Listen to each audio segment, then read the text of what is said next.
Welcome to Sub Rosa. Ah! I need a little cue card that's going to say, Yeah. you say shh now. Right. Okay, so here's the question for today. Okay. All right. What can I do ready. if someone takes credit for my idea? Ah! One of my coworkers pressed me for information over drinks and then stole my idea and presented it to the boss as his. What can I do? Well, it depends. If the person's in engineering, I had this happen to a guy I know at Google, who's an engineer, and somebody did that, and he realized immediately what had happened, and he just drilled down. He said, "Well, when you get this field pattern in that kind of capacitor, how do you handle that?" And if you're gonna steal, be very good at stealing. So you take the guy's advice and then you go home and do your homework so that when he turns it back to you and asks a question, that anybody who created this would know that you can answer, that you can maintain the fiction that you did it. He did not. And he was exposed for the entire group, which was pretty wonderful. But if it's any other portion of a company, I don't think I know. I don't, because if you go to the boss, it seems like a case of Mr. Me Too. Oh yeah, I did that first. Well, we're about a team here. If you don't go, the guy's going to make you for a mark and probably do it again. You can't threaten him. So I honestly have no idea. What do you do? I mean, what interested me is the idea that it's his own. So this is a man that did this. Mm-hmm. And if a man does this to a woman, it's not going to be the first time, right? Mm-hmm. And so I do think that the gender is going to matter here, right? Most women, particularly women of a certain age, we've all seen the thing where, a woman says something in a meeting. Why don't we do X, Y, and Z? And there's yeah. And then some guy 10 minutes later, I know, let's do X, Y, and Z. And everybody's like nodding, like, yeah. So that's like theft right in front of everybody that isn't, you don't notice. In those kind of circumstances, I think what's good is to try to get your allies together. Right. If it is gendered, if this man has stolen an idea from a woman, I think this is one where it's okay. We just did a show about gossip last time. This is one where it's okay to work the whisper network. Right. Yeah. Hold those men accountable. Talk to other women in your group, other peers, and say, hey, this is my experience. Let's try to support one another in meetings. Let's try to name check. I like that. And say, I think Karen just said that. Didn't we hear that from Jane just a little bit ago? Or, did you have any evolution to that idea?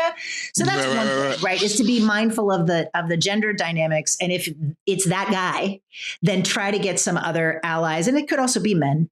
To help you, right? And to understand that this is happening. The other thing is, having worked in advertising, which is much more subjective, and you can't talk about a field capacitor or whatever it was. Right.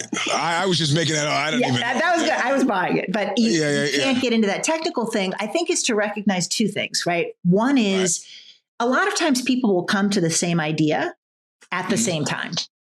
Right. I mean, this happens all over the world. Right. So one thing is to be really clear about I remember when I was in elementary school, I drew a little figure of it was kind of like a little troll.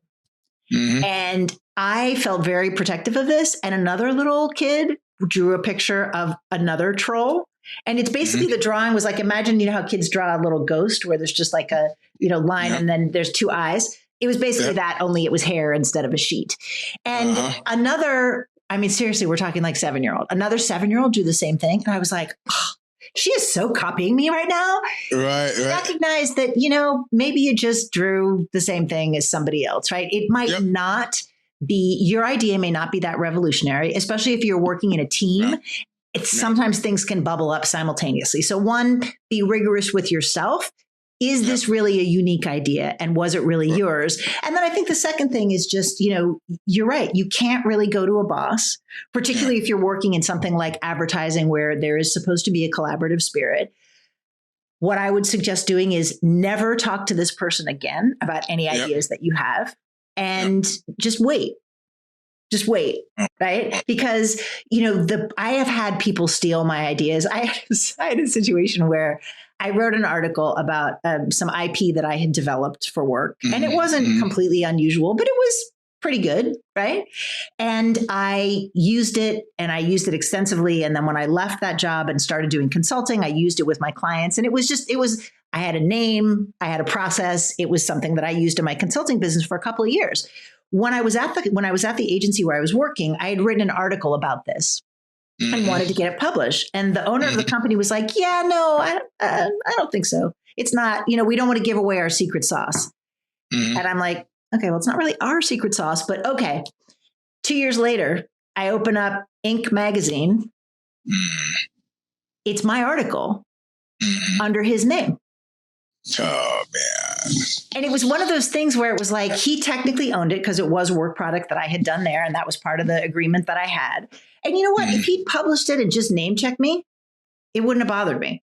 Right. Yep. If he'd just been like, this idea that we developed with Stephanie Peirolo, I would have been fine, even though he was actually using my words. But I called him and I got in touch with him because it was a link, it was an online social media thing. And I direct messaged him and I was like, I wrote that article.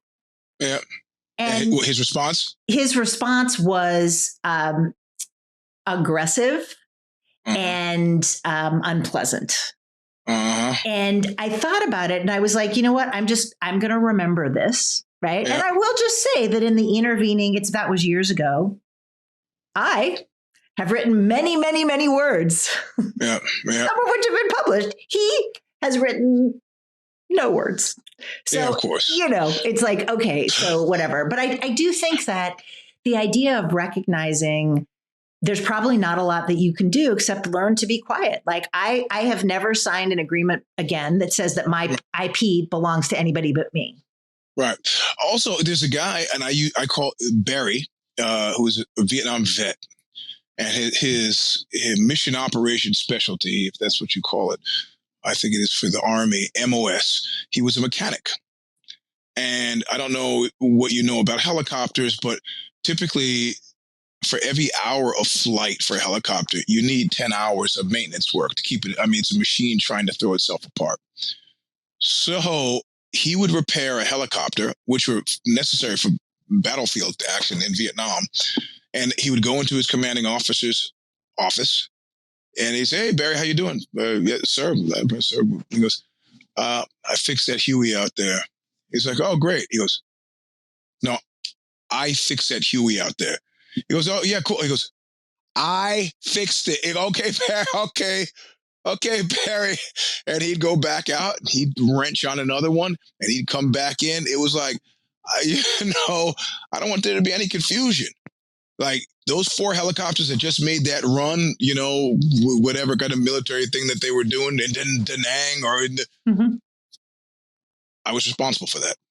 And without me, those 4 don't go out. However many people they saved, it's on my account.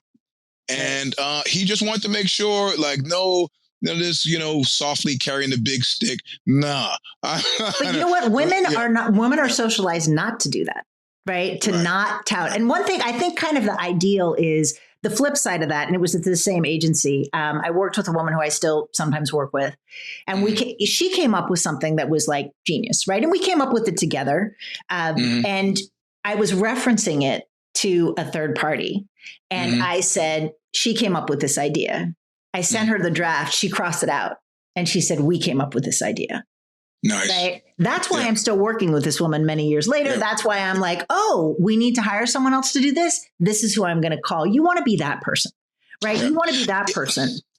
Yeah. And the thing is, I always deal with it with a hand wave because I don't have any, at this point in my career, I've had enough wins that I don't need to claim everything. And so when we did the endofnowhere.com, which is still up at Wong Duty, I remember, oh, it's so great that you did this. I was like, not. I did all the interviews. It's not Eddie Murphy thing. Written by Eddie Murphy, produced by Eddie Murphy, acted by, I don't need my name on all the interviews. I did all the interviews. It should be known. But I did have one momentary blast of total shock when the website went live and my name appeared nowhere on it. Like these interviews just magically happen. Both securing the interviews, asking the questions, all that stuff. The person, all just, and I was like, how would Barry, the helicopter mechanic, have handled this? But he always was pre-facto, not post-facto. So right, but I took it on the chin. But I think also recognizing, I mean, what was frustrating to me in that circumstance is I'm looking at what I'm talking about, the gendered component of that, right? Mm-hmm. How many white artists have taken credit for Black people's work, music, ideas? Yeah, right. I mean, right. Do you think that was at play, or am I overreaching? Who knows? I mean, it's not like people didn't know that I wrote them. So it was, I think it was, what is that thing about the hammering the nail down, So whatever. Yeah. So we ended our Sub Rosa with a reference to more bad bosses. There's so many. They're legion. All right. That's all we've got. If you have a question that you would like us to cover in Sub Rosa, WTF@badbossbrief.com. Thanks. Bye. Adios.